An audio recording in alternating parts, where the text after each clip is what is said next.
Hello everyone, welcome back to our channel. In today's video, I'm gonna show you how to delete the Moodle account. It's a very simple and easy process, so let's get started.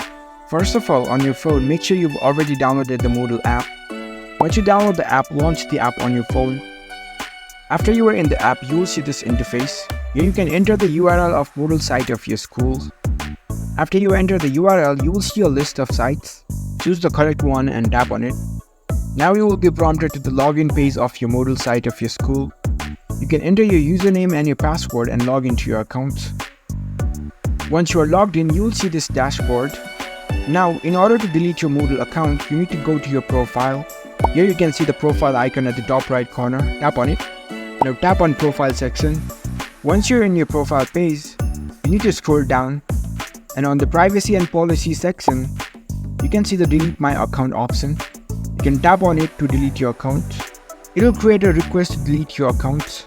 You can give your feedback over here and tap on the save changes button. And once your request is approved, your Moodle account will be deleted. So that's it. That's how you can delete Moodle account. It's a very simple process. If you found this video helpful, don't forget to give this video a thumbs up and subscribe to our channel for more tech tips. Thank you for watching.